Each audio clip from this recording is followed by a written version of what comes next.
para peserta Pabaja, Dasa Manera, saya Ali, para Adak Silani, semoga Anda semua latihannya berkembang ya.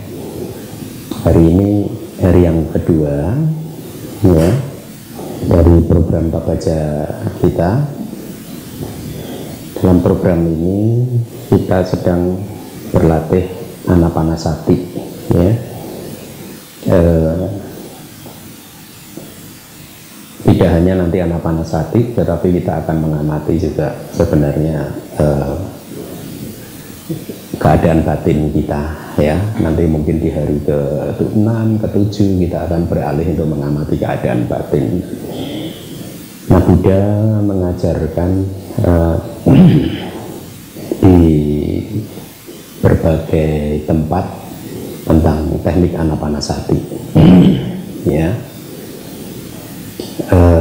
Yang ada di buku Anda itu adalah teknik Anapanasati yang diajarkan Buddha di Mahasatipadana Sutta ya. Saya akan coba bacakan dulu ya Mahasatipadana Suttanya ya. Anda mengikuti sambil membaca terjemahannya supaya semakin mantap pemahaman Anda, sadar Anda, sehingga latihan Anda akan bisa cepat berkembang. Ewame Sutang, tidak usah, saya saja. Ekang samayang bagawa guru su viharati kama sadam mang nama guru nang nigamo Babrako bagawa biku amante si bikoti Padante te biku bagawato baca sosung Bagawa eta dawoca Eka yanoayang bikawe mago satanang wisudia Soka paridewanang samatika maya Duga domanasanang adengga maya Nyayasa adiga maya Nibanasa saci kiryaya Yadidang cataro satipadana Katame cataro Ida bikawe biku kaye kayanupasi viharati Atapi sampak jano satima winealoke abijado manasang Wedana su wedana nupasi viharati Atapi sampak jano satima winealoke abijado manasang Cite cita nupasi viharati Atapi sampak jano satima winealoke abijado manasang Dhamesu dhammanupasi viharati Atapi sampak jano satima winealoke abijado manasang Padenjak banak bikawe biku kaye kayanupasi viharati Ida bikawe biku Arenya gatoa ruka mula gatoa sunya gara gatoa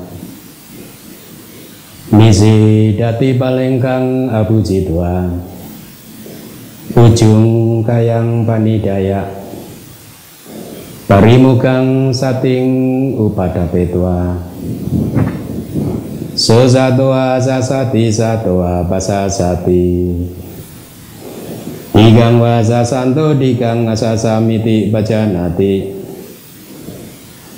Rasang digang wa pasasanto digang pasasamiti bacanati Rasang wasa santo rasang asasamiti bacanati Rasang wa pasasanto rasang pasasamiti bacanati Sabagaya padisang wedi asasi samiti sikati Sabagaya padisang wedi pasasi samiti sikati Pasambayang kaya sangkarang asasi samiti sikati Pasambayang kaya sangkarang pasasi samiti sigati seyata pipi kawe dako pamakarowa pamakaran tewa siwa digang wancanto digang encamiti pacanati rasang wancanto rasang encamiti pacanati ewam ewa kopi kawe piko digang wasa santo digang wasa samiti pacanati digang wasa santo digang wasa samiti pacanati rasang wasa santo rasang wasa samiti pacanati rasang wasa santo rasang wasa samiti pacanati sabagaya padisang wedi asasi samiti sikati sabagaya padisang wedi asasi samiti sikati pasambayang kaya sangkarang asasi samiti sikati pasambayang kaya sangkarang pasasi samiti sikati iti jatang wa kaye kaya nupasi viharati bahidawa kaye kaya nupasi viharati ajata bahidawa kaye kaya nupasi viharati samudaya dhamanupasi wa kaya seming viharati wayadamanupasi wa kaya seming viharati samudaya wayadamanupasi wa kaya seming viharati adi kayoti wa panasa sati pacupatita hoti yawa dewanya namataya padisati mataya anisito ca viharati naca kinciloke upadiyati ewam biko bikawe biko kaye kaya nupasi viharati satu. Ya, itu tadi yang diajarkan oleh Buddha. Saya selalu menikmati setiap kali membaca Tripitaka itu karena selalu saya mendapatkan kesan gitu ya, hanya imajinasi saya bahwa kalau saya dulu sedang membaca suta-suta tertentu, saya akan mendengarkannya dengan penuh rasa bahagia, piti, juga gembira gitu, membayangkan seolah-olah yang sedang berbicara itu adalah Buddha sendiri ya. Makanya tadi saya katakan saya sengaja bacakan itu supaya mudah-mudahan bisa meningkatkan sadar Anda bahwa itu adalah kalimat guru agung kita, kalimat Buddha yang diajarkan kepada kita untuk bisa mengakhiri penderitaan ini ya. Kita sudah cukup lama menderita di dalam samsara ini ya. Sebelum kemunculan Buddha tidak ada yang tahu cara untuk keluar dari samsara ya. Semua makhluk harus mengembara di dalam lingkaran tumimba lahir tanpa akhir ya. Jadi beruntung, bersyukur sekali ada guru agung kita Buddha Gautama yang menunjukkan jalan untuk keluar dari samsara. Dan kita juga harus bersyukur bahwa ajaran tersebut masih terekam di dalam kitab suci kita. Kita juga harus bersyukur bahwa masih banyak guru-guru anggota sangga yang menguasai ajaran-ajaran tersebut ya.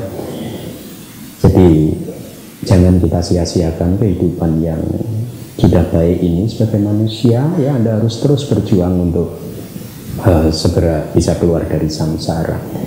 Nah, cara yang diajarkan oleh Buddha di dalam Mahasatipadana Sutta di bagian Anapana Babang, yaitu bab tentang Anapana ya.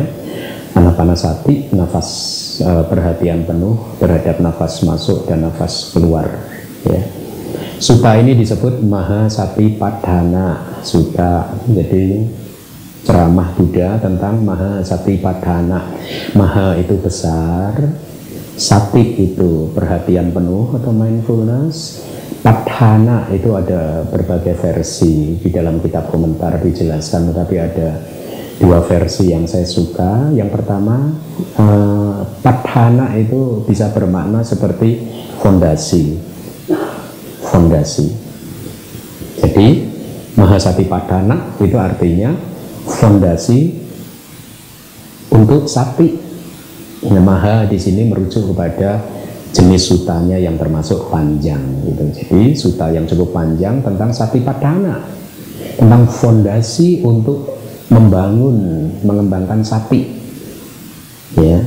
Jadi di suta ini Buddha mengajarkan ada 4 Satipatthana, 4 fondasi. Ini yang akan kita latih nanti di dalam pabaja kita, ya. Saat ini kita masih berada di fondasi yang pertama, yaitu kayanupasi, khususnya anapana, ya. Nanti 10 hari kita akan berlatih 4 Satipatthana, ya. Nah, arti pertama adalah fondasi untuk perhatian penuh kita. Jadi ibaratnya bangunan yang membutuhkan fondasi, maka sati pun juga membutuhkan fondasi. Perhatian penuh Anda harus dilatih sedemikian rupa supaya berkembang dengan fondasi yang kokoh. Nah, fondasinya sudah ditentukan oleh Buddha, ada 4. Yang pertama adalah tubuh, perenungan terhadap tubuh. Yang kedua adalah tadi kayanupasi viharati atapi sampajano satima winyalokapi jado manasang, ya. Jadi merenungkan tubuh di dalam tubuh, atapi sampajano satima winyalokapi jado manasang, dengan gigih, usaha yang gigih, terus dengan memahami secara jelas nafas masuk, nafas keluarnya, sampajano satima, dan penuh perhatian. Vinaya loka abijado manasang, setelah meninggalkan atau setelah menjauhkan dari abija dan domanasa, ya. Kemudian fondasi yang kedua adalah wedanasu wedananupasi viharati, berdiam merenungkan perasaan di dalam perasaan. Jadi nanti kita hari kesekian nanti kita akan menguraikan tentang kontemplasi tentang perasaan, ya. Kemudian yang ketiga adalah citanupasi viharati, berdiam untuk merenungkan batin di dalam batin. Nanti kita juga akan belajar itu, akan berlatih itu. Kemudian yang terakhir adalah damesu dhammanupasi viharati, berdiam untuk merenungkan dhamma di dalam dhamma. Nanti di hari-hari akhir kita akan masuk ke sana. Nah, jadi 4 hal tersebut, kaya, wedana, cita, dhamma, itu adalah 4 fondasi untuk mengembangkan perhatian penuh Anda. Jadi di dalam kitab komentar dijelaskan Satipatthana itu seperti titik awal untuk melatih perhatian penuh Anda, ya. Sekaligus juga menjadi titik tujuan buat perhatian penuh Anda. Maksudnya titik awal adalah Anda mengembangkan perhatian penuh dengan objek-objek yang 4 tadi, tubuh, perasaan, batin, dan dhamma. Tetapi sekaligus juga menjadi titik akhir. Artinya apa? Setelah sati Anda berkembang, nanti Anda juga akan diajarkan untuk mengamati tubuh, perasaan, cita, batin, dan juga dhamma. Jadi titik awal dan titik akhir. Satipatthana itu seperti padang rumput untuk ternak. Jadi ibaratnya ternaknya ini ternak, binatang ternaknya itu sapi, perhatian penuh yang harus mencari makanan di padang rumput. Nah, padang rumputnya itu 4 hal tadi, tubuh, wedana, cita, dan dhamma. Jadi lihat, itu rumputnya buat sapi Anda, bukan lampu, cahaya, bau, apa tidak. Buddha mengajarkan ladang rumputnya ada 4 ladang rumput, tubuh, perasaan, cita, batin, dan dhamma. Nah, Anda pahami ini, bahwa objek dari perhatian penuh kita hanya 4 hal tersebut. Berarti di luar 4 hal tersebut bukan objek kita, ya. Jadi kalau kita mengikuti ajaran Buddha, itu sangat bagus sekali untuk memahami sutta tersebut, ya. Saya akan jelaskan sutta syair bagian dari yang sudah saya bacakan tadi, kalimat per kalimat. Ewang me sutang ekang sama yang bagawa burusu wiharati kama sadamang nama purunang nigamo. Ini kata-kata dari Yang Arya Ananda, ya. Pada saat konsili yang pertama, beliau mengatakan kepada para arahat yang hadiri konsili pertama, demikianlah yang saya dengar, ekang sama yang bagawa burusu wiharati, pada satu hari, pada satu masa, guru agung kita tinggal di kerajaan Kuru, ya, yang yaitu tepatnya di kota yang bernama Kama Sadama. Itu di sana di Suta itu Kama Sadama nama Gurunang Nigamo.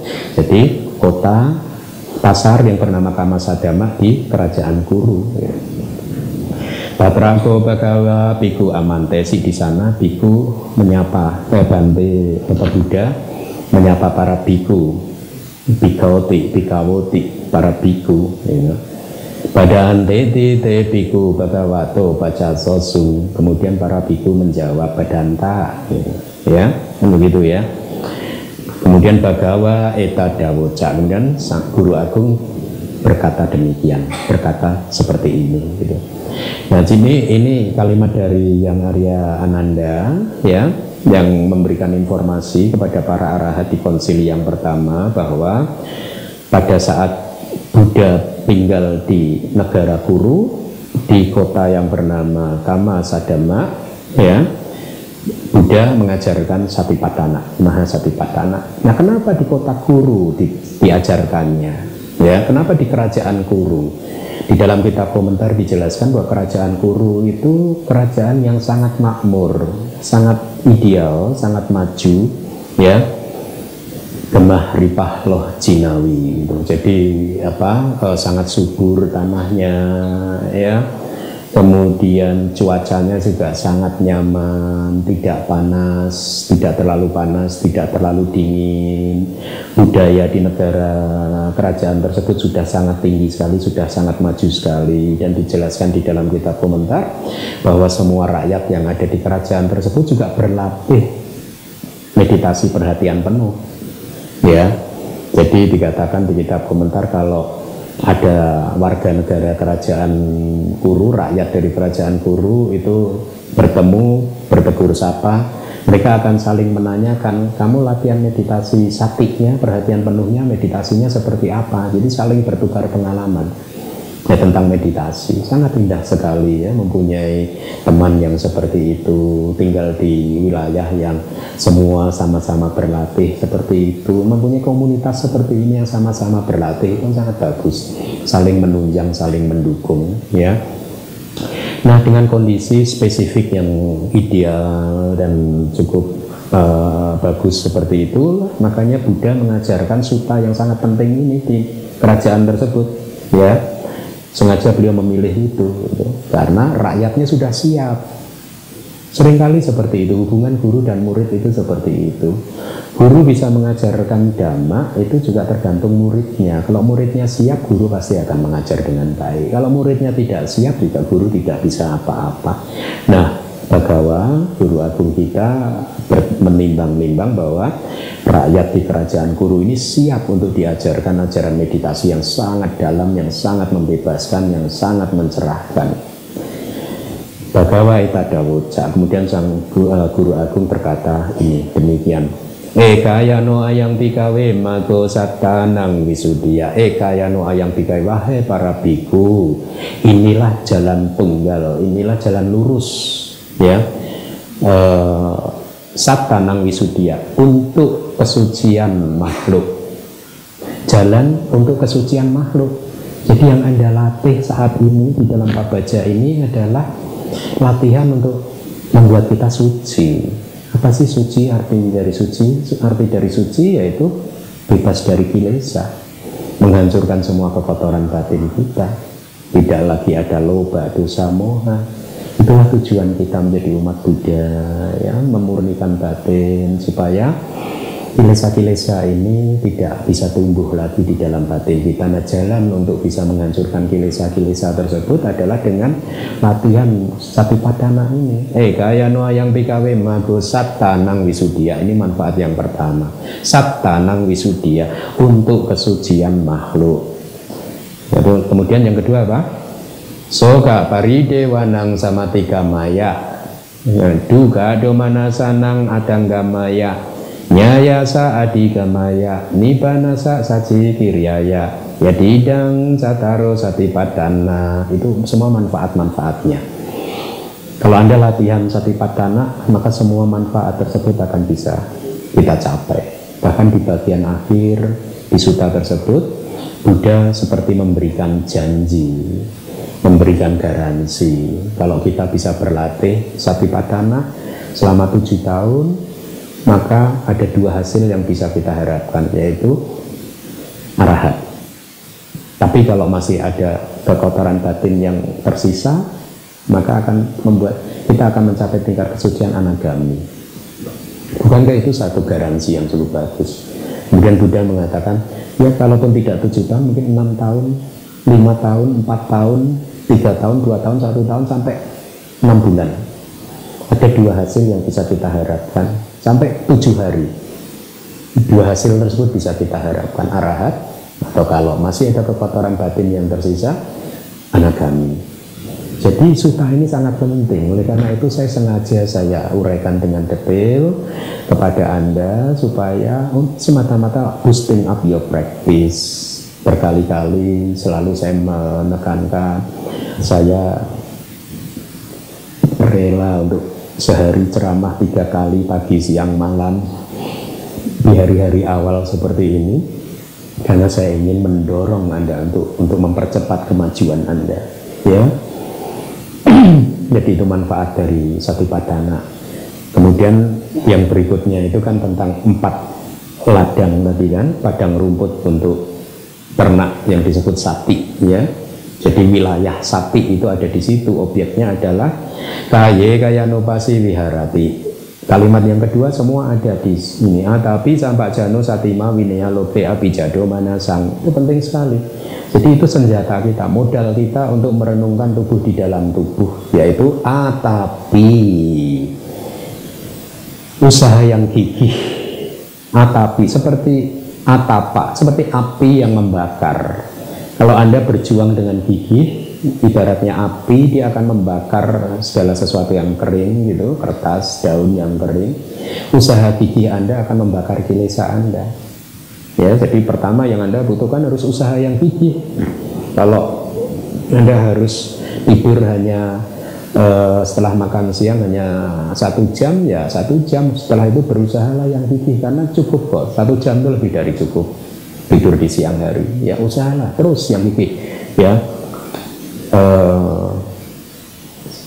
Mungkin bisa meniru seperti Buddha gitu, setelah duduk, saya tidak akan bangkit dari tempat duduk ini sebelum mencapai sotapanna gitu. Ya.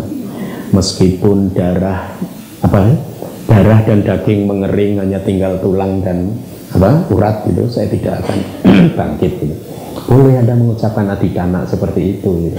Ya. Nanti setelah 15 menit kok lama ya. Udah jadi sotapanna belum ya? Akhirnya Anda nggak meditasi lagi, tetapi Anda mengingat-ingat nafsu keinginan Anda gitu. Nah, tapi harus berusaha dengan gigih, ya. Usahakan bisa duduk 2 jam, 3 jam setiap kali duduk, ya. Atau minimal 1 jam, setiap duduk 1 jam tidak bergerak. Dan Anda harus terus tingkatkan, 1 jam tidak cukup, 2 jam. 2 jam juga tidak cukup, 3 jam. Ya, sekali duduk Anda harus mampu duduk untuk jangka waktu yang lama. Setiap kali duduk, sampai ke keadaan seperti itu, duduk langsung 2 jam. Nanti selesai, berdiri jalan, meditasi jalan, atau seperti tadi yang saya katakan, meditasi dengan berdiri sebentar, setengah jam. Setelah itu duduk lagi, 2 jam, 3 jam lagi. Anda harus sampai ke tahapan yang seperti itu, ya. Tapi sampak jana itu mengetahui dengan jelas. Jadi Anda harus mengetahui nafas masuk keluar, panjang pendek, kasar lembut, tekstur dari nafas apapun itu Anda harus ketahui dengan jelas, ya. Nah ini Anda harus juga mengembangkan. Sebenarnya sampak jana ini cetasikapannya, kebijaksanaan. Ya, kebijaksanaan Anda harus dilatih untuk bisa melihat nafas dengan sangat jelas. Sampak jana. Satima itu penuh perhatian. Seseorang yang mempunyai perhatian yang penuh. Jadi Anda juga tetap harus penuh perhatian. Dengan berjuang seperti itu, akhirnya Anda akan mampu meninggalkan panca niwarana, 5 rintangan batin yang kemarin sudah saya uraikan, ya, yaitu apa? Kama canda, ya pada, tina mida, udaca kukuca, dan wicikica. Ya, tujuan Anda harus mampu menanggalkan itu, meninggalkan panca niwarana, ya, dengan atapi sampai jano satima. Dengan usaha yang gigih, kebijaksanaan Anda memahami nafas dengan jelas dan penuh perhatian. Anda kembangkan 3 hal tersebut, ya, sampai akhirnya batin Anda menjadi murni. Kenapa menjadi murni? Karena 5 rintangan batin sudah Anda tinggalkan, sudah Anda lampaui, sudah Anda lewati, ya. Kemudian 3 perenungan yang terakhir, yang berikutnya itu sama, tetapi saya tidak akan menyampaikannya sekarang karena yang berikutnya adalah perenungan terhadap perasaan, kan, kemudian terhadap batin dan juga terhadap dhamma. Itu nanti di hari-hari berikutnya akan saya uraikan. Kita kalimat yang berikutnya, kadanca pana bikawe biku kaye kayanupasi wiharati. Dan bagaimana wahai para biku, seorang biku berdiam merenungkan tubuh di dalam tubuh. Kaye kayanupasi, merenungkan tubuh di dalam tubuh. Lihat, Buddha menekankan 2 kata tubuh, tubuh di dalam tubuh, atau bisa juga diterjemahkan merenungkan tubuh sebagai tubuh, bukan merenungkan tubuh sebagai perasaan. Pada saat tubuh Anda sakit, ya, kemudian Anda mengatakan, aduh, tubuh saya sakit semua, Anda sudah mencampur adukkan 2 objek perhatian penuh Anda. Tubuh yang sedang menurut Anda rasakan sakit, itu sebenarnya, ya, yang atau perasaan sakit yang Anda anggap itu adalah tubuh yang menyebabkannya, itu sebenarnya bukan tubuh. Perasaan sakit adalah perasaan. Tubuh dan perasaan adalah 2 wujud atau fenomena yang berbeda, ya.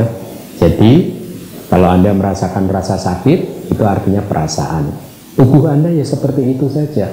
Kenapa seperti seolah-olah kemudian dirasakan oleh perasaan menjadi rasa yang sakit? Karena posisi tubuh Anda yang tegang, ya, cara duduk Anda yang salah, perilaku batin Anda yang terlalu bernafsu untuk mengamati nafas, kebiasaan-kebiasaan lama Anda di dunia luar sana yang selalu ingin mengendalikan sesuatu, suami, istri, anak Anda kendalikan, kantor Anda kendalikan, pasien Anda kendalikan, semua Anda kendalikan. Kemudian sekarang pada saat bermeditasi Anda pakai kebiasaan lama tersebut. It doesn't work untuk meditasi. Meditasi tidak menggunakan cara perilaku untuk mengendalikan seperti itu, ya. Meditasi itu melawan arah dunia. Kalau arah dunia adalah serba mengendalikan, maka di dalam meditasi ini serba melepas.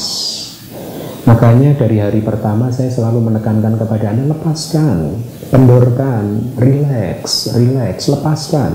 Nafas yang keluar masuk lepaskan, biar dia berproses secara alamiah, gitu.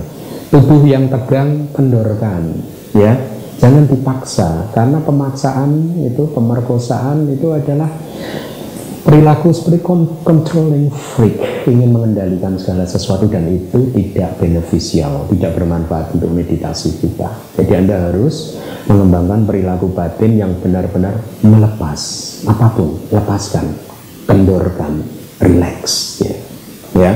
Jangan mengatur nafas, membuatnya nafasnya panjang atau pendek, nah, membuatnya harus habis ini masuk atau keluar, tidak perlu dikendalikan. Tugas Anda hanya menjadi saksi. Saksi itu kan tugasnya hanya mengamati saja. Kalau nafasnya masuk ya diamati, itu nafas masuk. Kalau nafasnya keluar ya diamati saja, itu nafas keluar.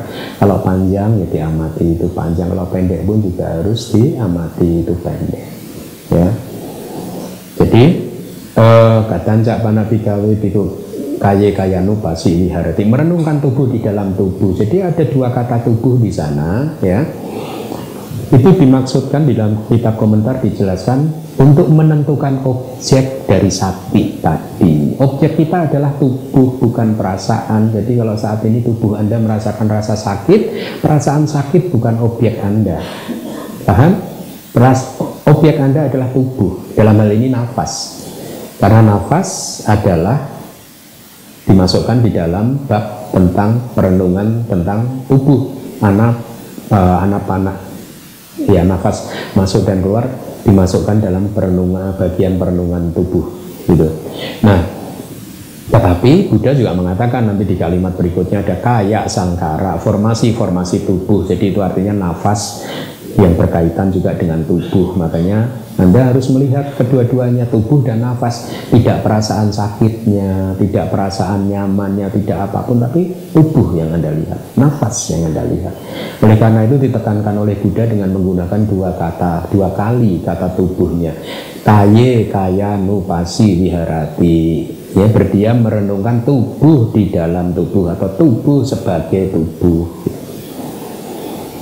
Nah, sebelum saya melanjutkan teks tersebut, saya ingin kembali uraikan tentang apa itu yang disebut sati, gitu. Karena sati ini penting sekali. Ini adalah faktor mental atau cetasika, ya, bagian dari mental kita, batin kita yang harus kita latih, kita tumbuh kembangkan. Oleh karena itu Anda harus paham sati itu apa, ya. Sati atau perhatian penuh atau mindfulness, ya, itu berasal dari kata kerja. Sarati artinya mengingat, ya, untuk mengingat. Kalau Anda bermeditasi diminta untuk mengamati objeknya nafas masuk dan nafas keluar, ya, pada saat sati hadir maka Anda akan ingat pada nafas masuk dan nafas keluar. Tetapi pada saat satinya tidak hadir, Anda lupa pada nafas masuk dan nafas keluar. Dan inilah yang terjadi pada saat perhatian Anda lari ke objek yang lain, seperti lampu, cahaya, atau suara, atau apapun itu. Karena satinya lenyap, jadi lupa Anda untuk mengamati nafas. Contoh yang diberikan di kitab komentar itu, sati itu kan seperti apa yang sudah pernah saya sampaikan, sekretaris raja kan, ya.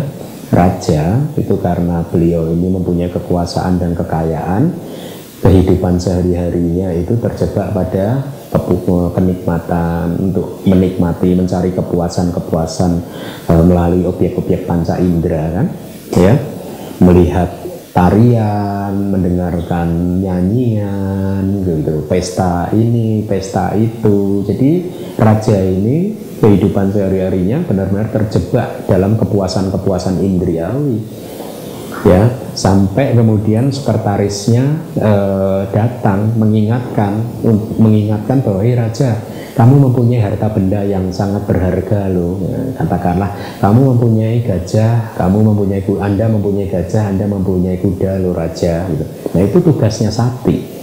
Karena sekretaris hadir, raja ingat bahwa raja punya gajah dan punya kuda. Tetapi sekretaris tidak bisa hadir secara terus-menerus. Setelah memberitahu raja punya gajah dan kuda, sekretarisnya pergi. Pada saat sekretarisnya pergi, rajanya lupa lagi pada gajah dan kuda, kembali lagi menikmati pesta, dansa, nyanyian, dan lain sebagainya. Nah, ini perumpamaan yang sangat bagus. Raja itu ibaratnya batin Anda, ya, pikiran Anda. Sekretaris raja itu sati Anda. Pada saat sati hadir mengingatkan pikiran, perhatian, maka perhatian mampu mengamati nafas masuk dan nafas keluar. Betul tidak? Ya, kebijaksanaan mampu melihat nafas masuk, nafas keluar, panjang, pendek, dan lain sebagainya. Pada saat Anda lari, batin Anda tidak memperhatikan nafas, itu artinya sekretaris Anda sedang pergi, lupa lagi Anda. Anda berpikir tentang memori masa lalu, berpikir tentang obsesi Anda di masa depan, dan lain sebagainya, yang akhirnya membuat Anda lupa untuk mengamati nafas. Ya, tidak apa-apa, nanti pada saat sekretaris Anda datang lagi mengingatkan batin Anda, cita Anda, hei raja, Anda punya gajah dan kuda loh, hei batin, kamu harus mengamati nafas masuk dan nafas keluar loh. Oh iya, Anda amati lagi nafas masuk, nafas keluar, panjang, pendek, lembut, dan lain sebagainya. Nah, ini harus dilatih. Itulah sati, ya, yang senantiasa mengingatkan kita. Jadi sati juga mengandung pengertian, ya, seperti seorang pembantu.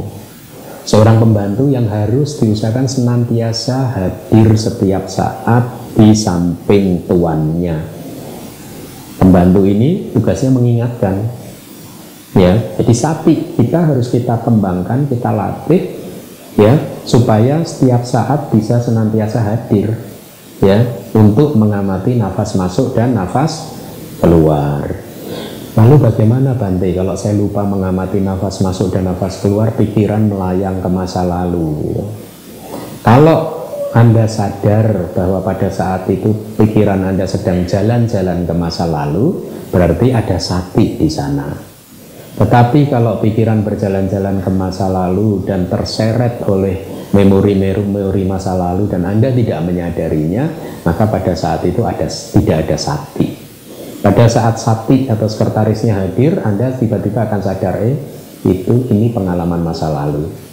Nah, jadi dengan menceritakan hal-hal seperti ini, saya ingin Anda mulai paham sati itu seperti apa, sifatnya seperti apa, karakteristiknya seperti apa. Dia senantiasa mengingatkan Anda kepada objek yang sedang dihadapi di saat ini. Jadi pada saat batin Anda lari ke masa lalu, tidak apa-apa. Sati akan mengingatkan Anda, ini objek masa lalu. Oh iya, saya tahu. Ya, pada saat batin Anda mengetahui objek selain nafas, apa yang harus Anda lakukan? Misalkan panca niwarana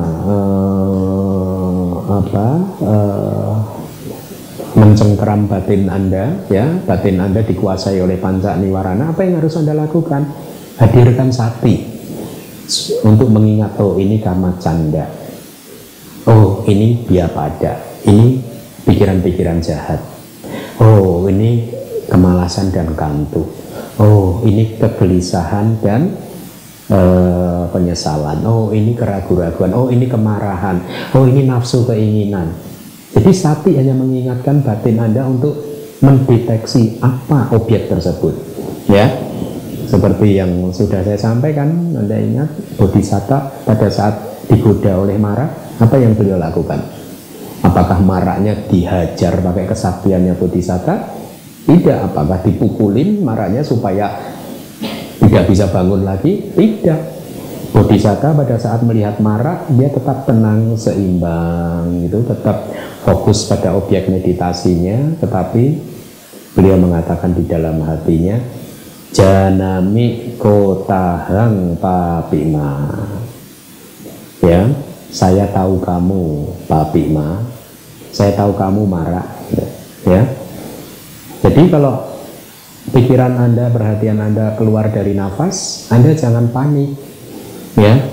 Anda bisa mengambil teladan dari Bodhisatta. Pada saat batin sedang dikuasai oleh kemarahan, tugas Anda adalah janami ko tahang papima, ya. Kemarahan itu juga termasuk marah. Saya tahu kamu marah. Atau cukup dengan kata-kata yang singkat saja. Saya tahu kehadiran kamu. Kalau Anda benar-benar mengucapkan kata-kata tersebut karena Anda benar-benar tahu kehadiran dari kilesa, kekotoran batin atau objek apapun selain nafas, maka lihat objek tersebut pada saat muncul kemudian seperti putri malu gitu. Daun putri malu itu kalau Anda sentuh kan menguncup, ya. Fenomena mental apapun kalau Anda sentuh dengan janami kotahang papima, saya tahu, aku tahu kamu loh papima, aku tahu kamu marah, ya, marah, maka dia akan menguncup. Fenomena mental apapun dia akan cepat memuai, lepas, ya. Dengan demikian batin Anda terbebaskan dari bentuk apapun, kemelekatan apapun gitu. Nah, pada saat Anda sudah mampu mengenali objek yang selain nafas, Anda kenali dengan saya tahu kehadiran kamu, dan kemudian objek tersebut lenyap, maka Anda harus bawa masuk lagi kepada nafas. Di tahap mana Anda berada, entah itu apakah di tahap 1, tahap 2, tahap 3, atau tahap 4, Anda bawa masuk lagi. Jadi jangan panik kalau batin sedang dikuasai oleh panca niwarana apapun. Anda cukup katakan seperti Bodhisatta mengenali kehadiran mara, ya. Itu yang sangat powerful, sangat membantu Anda untuk membebaskan batin dari cengkraman rintangan batin, gitu ya. Nah, itu sati seperti pembantu yang senantiasa hadir mengingatkan kita terhadap apa yang sedang terjadi saat ini, mengingatkan kita bahwa kita punya gajah dan kita punya kuda, mengingatkan kita bahwa kita mempunyai nafas masuk dan nafas ke luar yang harus kita amati, gitu ya. Terus kalimat berikutnya apa? Katanjak banak bikawe biku kaye kaya no pasi wiharati. Ida bikawe biku, wahai para biku. Di sini artinya ida di sini di ajaran Buddha ini. Nah, ini menarik sekali bahwa anapanasati hanya diajarkan dengan detail oleh Buddha. Tradisi spiritual di luar Buddhism tidak mengajarkan meditasi mengamati nafas masuk dan nafas keluar dengan sangat detail. Hanya Buddha yang menguraikannya dengan sangat detail. Oleh karena itu dikatakan ida bikawe, gitu. Para biku di sini di ajaran saya ini, di Buddhism inilah, gitu. Ida bikawe biku, seorang biku. Arenya gatowa ruga mula gatowa sunya gara gatowa. Seorang biku pergi ke hutan, kemudian di bawah pohon, kemudian pergi ke rumah yang kosong. Ini satu petunjuk dari Buddha bahwa untuk melatih meditasi anapanasati ini kita benar-benar harus membutuhkan tempat yang kondusif. Pergi ke hutan, duduk di bawah pohon. Kenapa? Karena di zaman dulu itu adalah tempat yang sunyi, rumah kosong, tempat yang sepi. Kita membutuhkan tempat yang sepi supaya tidak banyak gangguan, ya. Karena di anapanasati ini suara batuk, suara apa itu bisa jadi sangat mengganggu. Suara teman Anda, suara apapun itu bisa jadi sangat mengganggu, akan sangat merusak samadhi Anda. Oleh karena itu, makanya saya sarankan setelah makan siang dan kemudian tidur 1 jam, setelah itu segeralah mencari tempat. Ini area ini luas sekali. Ya, yang saya dengar ini area ini ribuan hektar. Jadi Anda pilih tempat. Hari ini panitia sudah mengeluarkan tenda meditasi untuk membuat Anda semakin nyaman nanti meditasi di open space, di ruangan terbuka. Manfaatkanlah tenda tersebut, ya. Seperti yang tadi saya katakan lagi, tenda itu hanya dipakai untuk mereka yang meditasi di luar. Kalau di meditation hall jangan pakai tenda. Karena jadi akan lucu nanti, ya. Jadi manfaatkanlah, gitu. Aranya kata Anda sudah pergi ke hutan ini, sunyagara juga, rumah yang kosong juga. Ya, mungkin tidak harus ruka mula atau di akar dari pohon atau di bawah pohon, tidak harus seperti itu, tetapi carilah tempat yang sepi, ya. Setelah tidur siang, kemudian berlatihlah dengan atapi sampai jano satima, yang gigih, iya. Manfaatkan waktu sebaik-baiknya, katakanlah dari jam 1, jam 2 sampai jam 7 malam. Anda harus mampu duduk selama minimal 2 jam, ya. Bagus sekali kalau Anda bisa sekali duduk 3 jam, setiap duduk 3 jam, maka akan cepat maju nanti Anda. Harus berjuang untuk menuju ke arah sana, ya. Sunyagara gatowa nisi dati paling kang abu jitwa, bertekad untuk misi dati, duduk, ya, palangkang abu jitwa, ya. Jadi bertekad, palengkang abu jitwa. Jadi duduk dengan menekukkan kaki, ya, dengan menekukkan kaki. Ujung kayang panidaya, bertekad untuk mempertahankan tubuh supaya tetap tegak, lurus. Nah, ini yang saya katakan tadi, lurus itu bukan berarti overstretch seperti ini. Kelihatannya dilihat enak, ya, bagus kan ini, ya. Tetapi ini semua tegang loh, ya, tegang. Setiap kali ada ketegangan, samadhi Anda akan terganggu, sati Anda akan terganggu. Yang dimaksud ujung kayang panidaya, ya.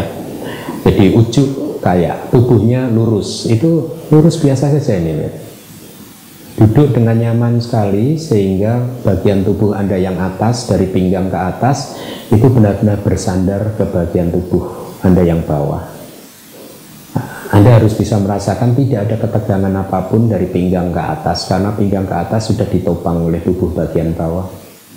Ya, ujung kayang panidaya parimukang sating upada petwa, menghadirkan sakti di depan, di muka, ya, parimukang di muka. Ya, kitab komentar ada menjelaskan menghadirkan sati di bawah hidung dan di atas bibir, di area kecil di bawah hidung dan di atas bibir ini, ya. Tetapi Anda tidak harus ke sana, ya. Dimanapun Anda bisa merasakan proses nafas masuk dan keluar, sensasi nafas masuk dan keluar, disitulah hadirkanlah sati Anda, ya. Jadi tidak harus di titik tersebut, meskipun ini juga benar, tetapi Anda tempatkan sati Anda di titik manapun, ya, seperti yang sudah saya jelaskan di sebelum-sebelumnya gitu. Yang pasti Anda menghadirkan sati supaya tahu bahwa ada proses, ada nafas yang sedang berproses gitu, ya. Parimukang sating upadat petwa, makanya dilanjutkan oleh Buddha, so satoa asasati satoa pasasati, dia bernafas masuk dengan penuh perhatian, bernafas keluar dengan penuh perhatian. Itu yang Anda harus lakukan. Pada saat Anda nafas masuk, Anda harus penuh perhatian pada nafas tadi. Itu yang disebut parimukang sating upada petwa, menghadirkan sati di muka. Artinya di muka berarti sati ini benar-benar harus dihadirkan setiap saat untuk mengamati proses dari nafas. So satoa sasati satoa pasasati, digang wa sasanto digang asasamiti pajanati, digang wa pasasanto digang pasasamiti pajanati. Pada saat nafas masuk, dia paham bahwa saya sedang bernafas masuk. Pada saat nafas keluar, dia paham bahwa saya sedang bernafas keluar. Ya, itu tahapan yang pertama. Nah, Anda latih tahapan yang pertama ini sampai matang. Ya, artinya sampai matang, ya Anda bisa berada di tahapan pertama untuk mengetahui nafas masuk dan nafas keluar yang panjang, ya. Atau yang tahapan kedua, rasang wasasanto rasang asasamiti pajanati, rasang wapasasanto rasang pasasamiti pajanati. Tahapan yang satu dan kedua ini satu pasang. Jadi Anda berlatih untuk mampu mengetahui nafas masuk dan keluar panjang atau pendek, ya. Istilah panjang itu berkaitan dengan durasi. Anda tentukan sendiri durasi nafasnya. Kalau satu tarikan sepanjang ini Anda tentukan ini panjang, berarti kurang dari ini Anda anggap sebagai pendek, lebih dari itu Anda anggap panjang. Tidak perlu terlalu presisi. Yang penting adalah Anda mengembangkan kebijaksanaan Anda untuk mengetahui ini nafas masuk atau nafas keluar panjang atau pendek, ya. Jadi Anda mulai memberi tugas kepada sati dan kebijaksanaan Anda untuk mengetahui dua hal tadi yang sedang berproses saat ini, nafas masuk atau nafas keluar. Kemudian Anda juga harus tahu yang sedang berproses ini panjang atau pendek. Ya, Anda latih dua tahap ini sampai matang, ya, sehingga tanpa usaha Anda mampu mengamati dua poin tadi. Kalau Anda sudah merasa matang di dua tahapan itu, Anda masuk ke tahapan yang ketiga, yaitu apa? Sabha kaya padi sangwedi asasi samiti siketi, sabha kaya padi sangwedi pasasi samiti siketi. Di sini Buddha menggunakan kalimat lain, siketi, dia melatih. Kalau tadi kan tidak ada kata-kata melatihnya, ya. Jadi Anda harus cermati kata-kata Buddha. Kali ini di tahapan yang ketiga Buddha menggunakan kata Pali sikati, dia melatih. Gitu. Sabha kaya pati sangwedi asasi samiti siketi, dia melatih bahwa saya akan bernafas masuk, akan mengalami sabha kaya pati sangwedi asasi sam. Saya akan bernafas masuk, mengalami seluruh tubuh nafas. Saya akan nafas masuk dengan mengalami seluruh tubuh nafas. Tubuh nafas ini istilah saja, ya, perumpamaan saja. Seperti tubuh kita itu panjangnya dari kepala sampai ke kaki. Nafas pun juga mempunyai awal dan mempunyai akhir, ya. Nafas dari titik awal sampai ke titik akhir inilah yang disebut tubuh nafas, ya. Di tahapan yang ketiga ini sikati. Dia melatih, Anda harus melatih. Cara melatihnya bagaimana? Anda mengucapkan tekad saja di dalam hati. Saya akan nafas masuk ini dengan mengalami keseluruhan tubuh nafas. Artinya, Anda mengamati nafas dari titik awal sampai titik akhir, diusahakan untuk tidak sedetik pun perhatian Anda keluar dari nafas. Ya, ini arti dari tahapan ketiga. Meskipun di kitab tafsir, kitab komentar dijelaskan bahwa ada berbagai macam jenis yogi, meditator, yogi A gitu. Jadi ibaratnya tubuh nafas masuk itu mempunyai titik awal, titik tengah, dan juga titik akhir, ya, ada 3 titik kan. Kemudian di kitab komentar dijelaskan ada yogi A, yogi tertentu, katakanlah yogi A, dia hanya mampu mengamati titik awal saja, tetapi tidak mampu mengamati titik tengah dan titik akhir. Yogi B mampu mengamati titik tengah saja, tapi dia tidak atau lupa terhadap titik awal dan titik akhir. Yogi C hanya mampu ingat titik akhirnya saja, tetapi titik awal dan titik akhirnya tidak ingat. Yogi D mampu ingat semua 3 titik tadi, awal nafas, pertengahan nafas, dan akhir nafas. Nah, dijelaskan di dalam kitab komentar kita harus seperti yogi yang D tadi. Jadi kita harus tahu nih, tubuh nafas masuk, awal dari nafas masuk, tengahnya Anda harus sadar juga, ingat, akhir dari nafas masuk juga Anda harus ingat. Kemudian awal dari nafas keluar Anda harus ingat, lihat. Kemudian pertengahannya juga Anda harus melihatnya. Kemudian akhir juga Anda harus melihatnya. Ya, Anda harus latih itu, sikati. Dia melatih, Anda harus latih dengan cara mengucapkannya jadi dalam hati. Saya nafas masuk untuk mengalami tubuh nafas.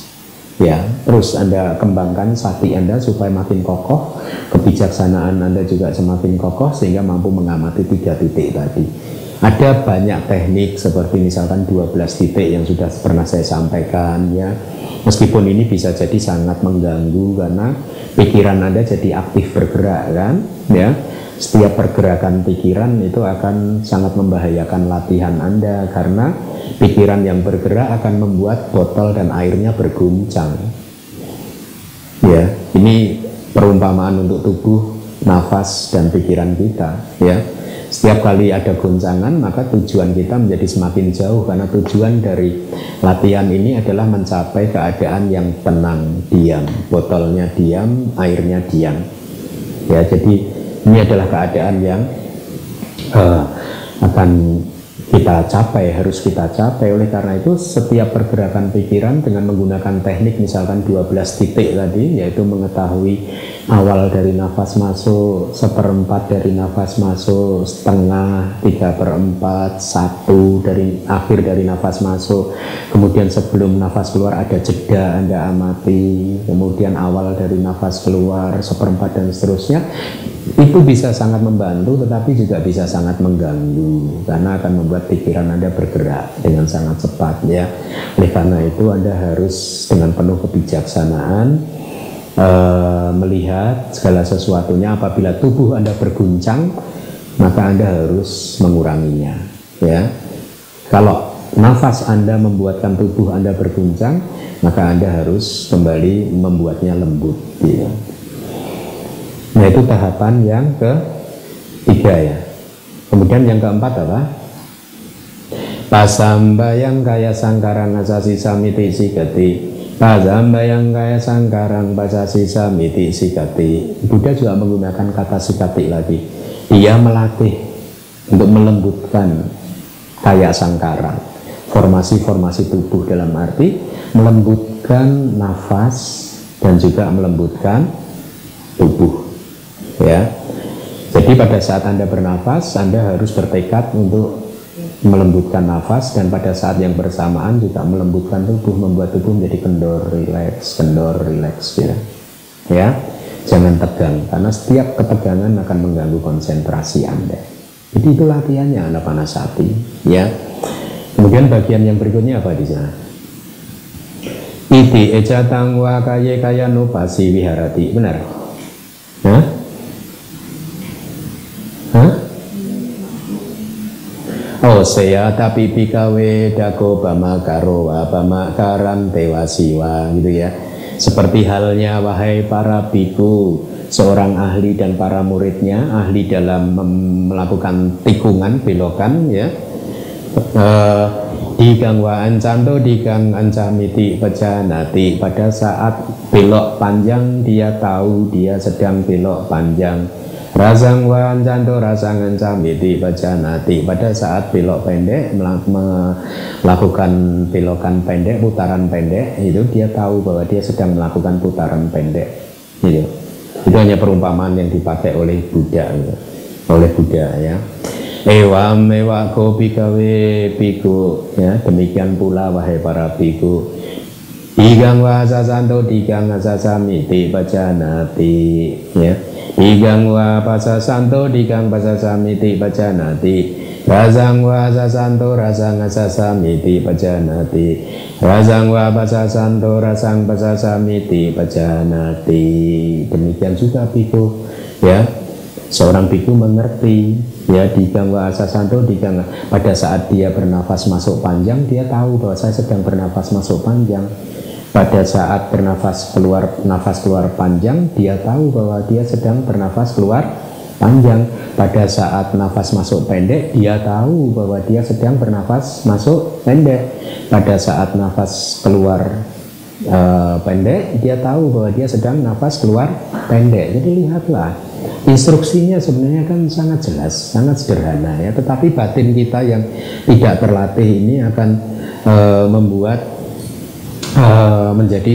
semuanya menjadi serba sulit. Kenapa? Karena batin kita sudah terbiasa hidup di dunia sana dengan senantiasa mengejar-kejar objek panca indera, dari bangun tidur sampai tidur lagi. Dunia Anda hanyalah dunia panca indera, mengejar objek mata, mengejar suara, objek telinga yang indah, mengejar objek hidung yang wangi, harum, mengejar objek-objek panca indera dan menolak segala objek yang tidak Anda sukai. Jadi hidup hanyalah satu permainan antara menggenggam dan menolak, menggenggam dan menolak, melekatinya dan menghancurkan, melekatinya dan menghancurkan.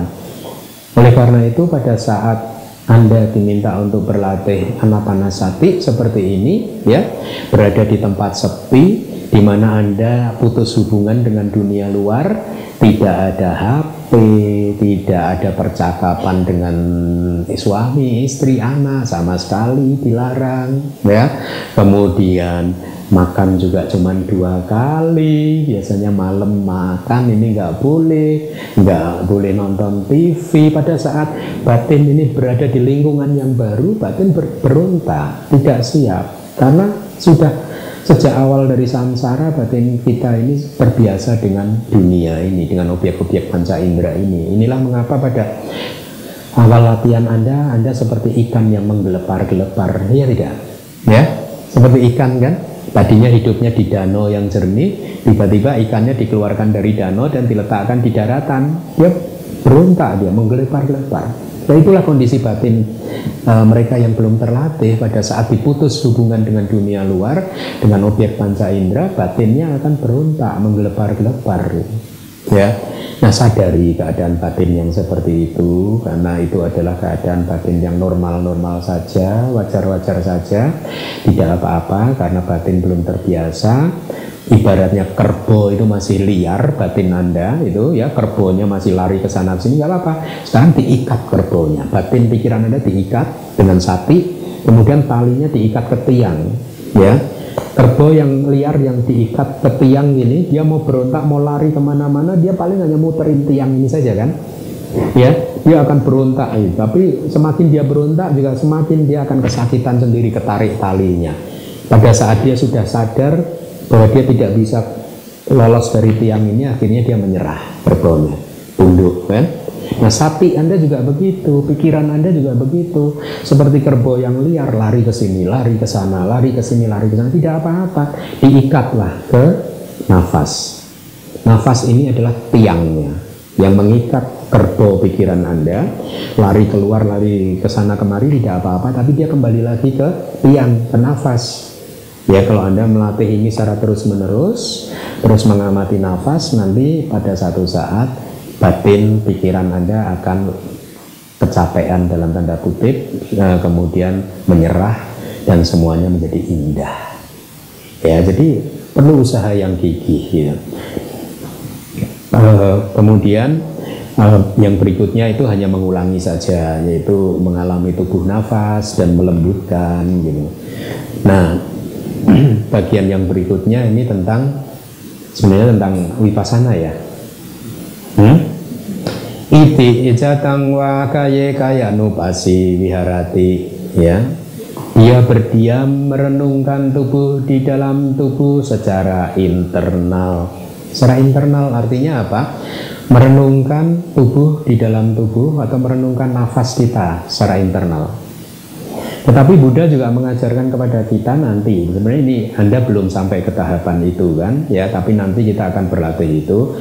Tapi bagus buat Anda untuk mengerti sekarang, ya, paling tidak Anda tahu rute perjalanan Anda selama 10 hari Pabaja ini, bahwa pada satu hari nanti Anda harus mengamati nafas secara internal, tubuh secara internal, dan juga tubuh secara eksternal. Kenapa kita harus mengamati tubuh secara eksternal, tubuh orang lain, ya?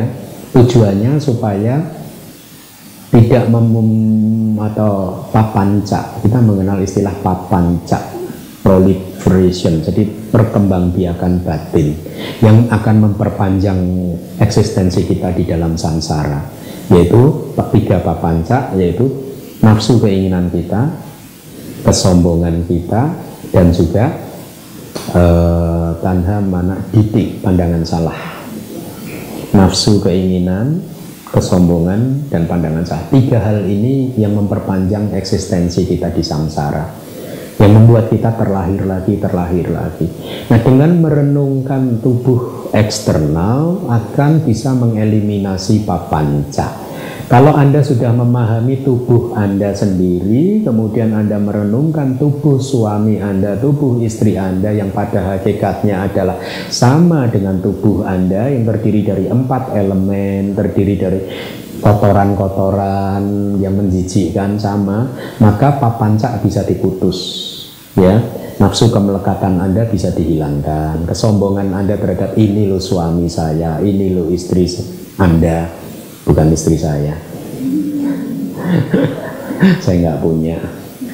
Ya, kesombongan akan bisa, ini loh suami saya lebih bagus, lebih hebat dari suami kamu. Nah, kesombongannya. Atau pandangan salah, menganggap bahwa itu adalah makhluk, itu adalah suami, itu pandangan salah, itu adalah laki-laki, itu adalah perempuan, dan lain sebagainya. Itu semua pandangan salah.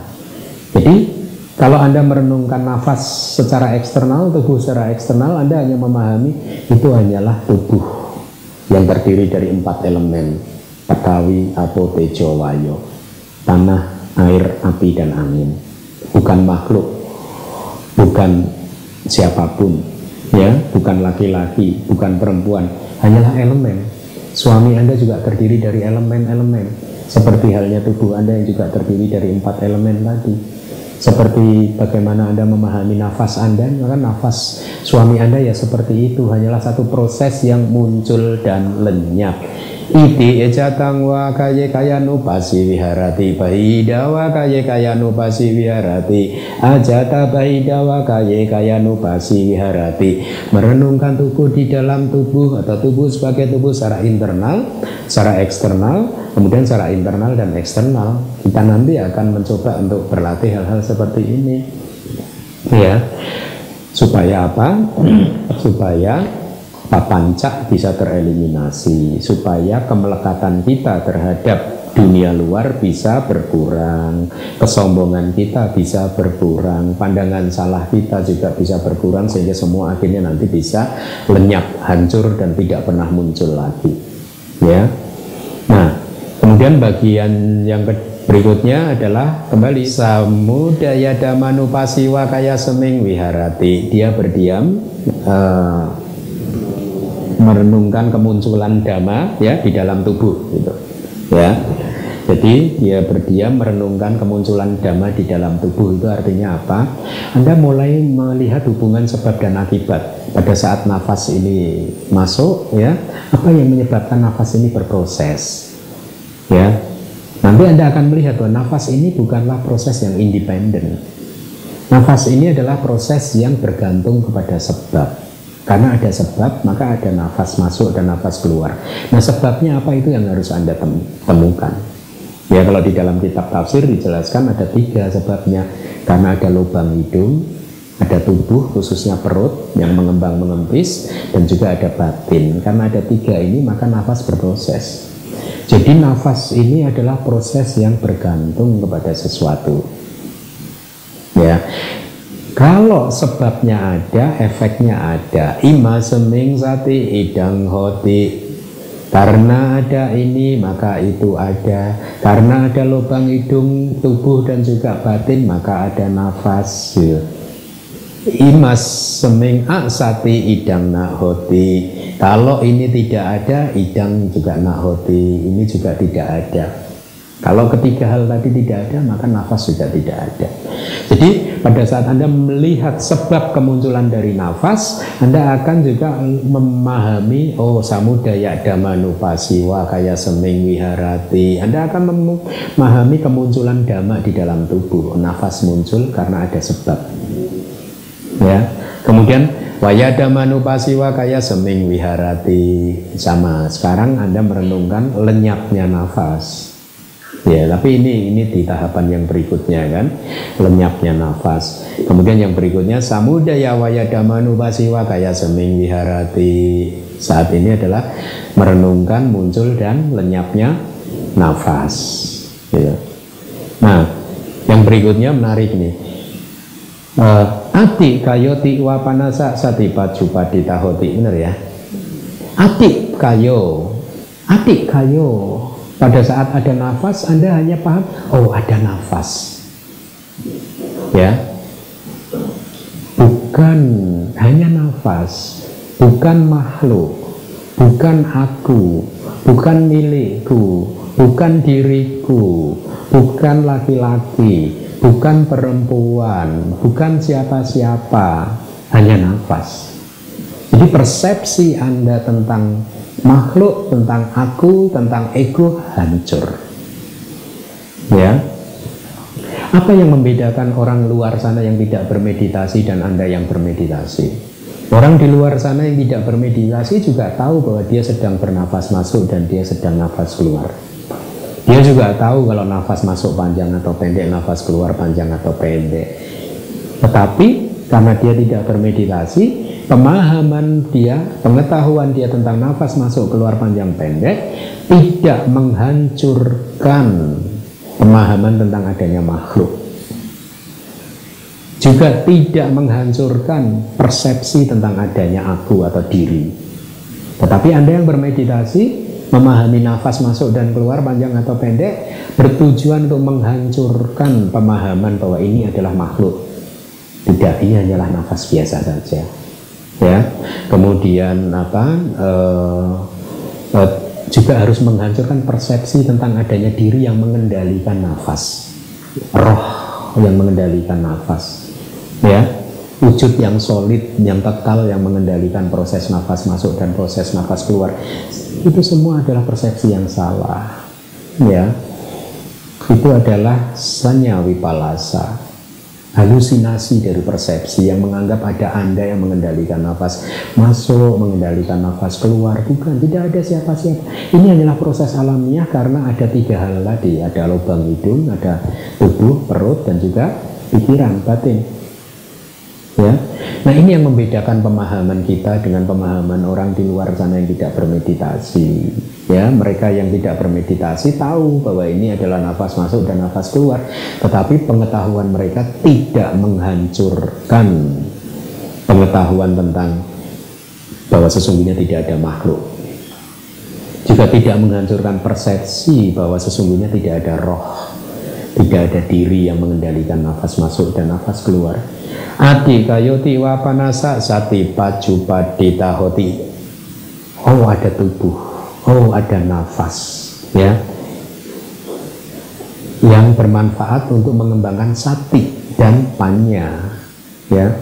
Perhatian penuh Anda makin berkembang, kemudian kebijaksanaan Anda makin berkembang.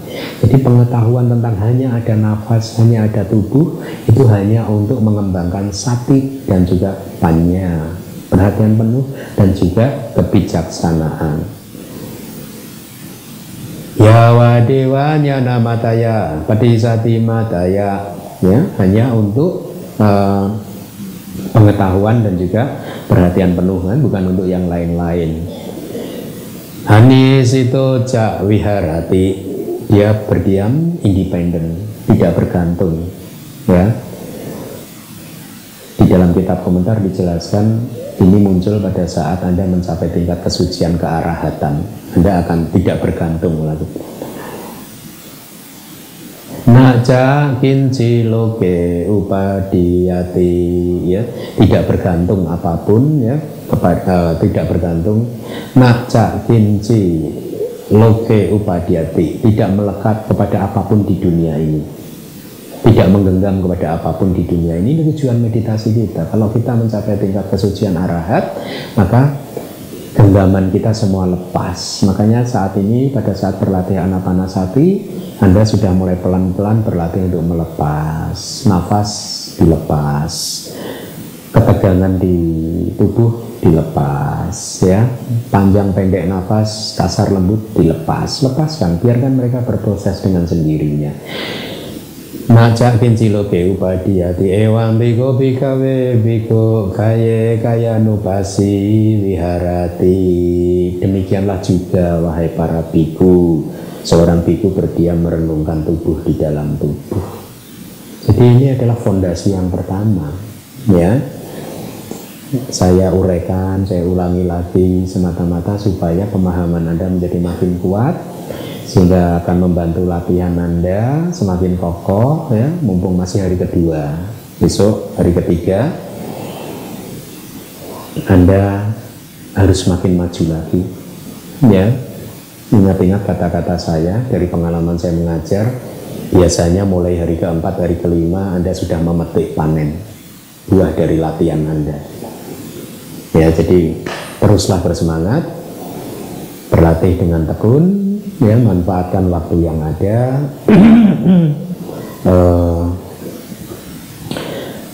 Dari waktu ke waktu baca catatan-catatan Anda, karena itu semua akan membantu untuk menyelesaikan problem-problem latihan Anda, ya. Jadi semoga Anda berhasil.